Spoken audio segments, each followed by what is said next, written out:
Hello guys, അപ്പോൾ ഇന്ന് നമ്മൾ ഉച്ചയ്ക്ക് ഫുഡ് കഴിക്കാൻ വേണ്ടി ട്രിവാൻഡ്രം ലുലു മാളിൻ്റെ അടുത്തുള്ള കേരള ഹോട്ടലിലാണ് കയറിയത്. ആദ്യം നമ്മളൊരു പൊതിച്ചോറ് മേടിച്ചു. അതിൻ്റെ അകത്ത് കുറേ കറികളൊക്കെ ഉണ്ടായിരുന്നു. പിന്നെ നമ്മൾ കുറച്ച് ഫിഷ് ഐറ്റംസൊക്കെ മേടിച്ചിട്ടുണ്ടായിരുന്നു.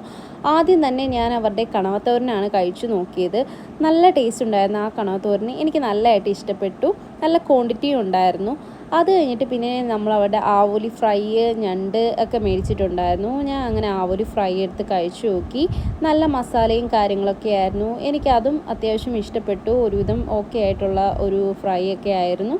അത് കഴിഞ്ഞിട്ട് പിന്നെ നമ്മൾ ഞണ്ട് ഫ്രൈ കഴിച്ചു നോക്കി. പിന്നെ നമ്മൾ ചട്ടിച്ചോറാണ് ഞാൻ മേടിച്ചത്. അങ്ങനെ കുറേ കറികളെല്ലാം കൂട്ടി നല്ലൊരു ചട്ടിച്ചോറ് കഴിച്ചു. നല്ല ടേസ്റ്റായിരുന്നു. അത് കഴിച്ചപ്പോൾ തന്നെ എനിക്ക് നല്ല വയറ് ഫുള്ളായി. അത്രയ്ക്ക് ക്വാണ്ടിറ്റി ഉണ്ടായിരുന്നു, ഒരുപാടുണ്ടായിരുന്നു. അത് കഴിഞ്ഞിട്ട് ഒരു തണ്ണിമത്തൻ ജ്യൂസും കൂടെ കുടിച്ചപ്പോഴത്തേക്കും എൻ്റെ വയറ് ഫില്ലായി. അപ്പോൾ അത്രയേ ഉള്ളൂ ഗായ്സ് ഇന്നത്തെ video. Thank you so much. Keep watching.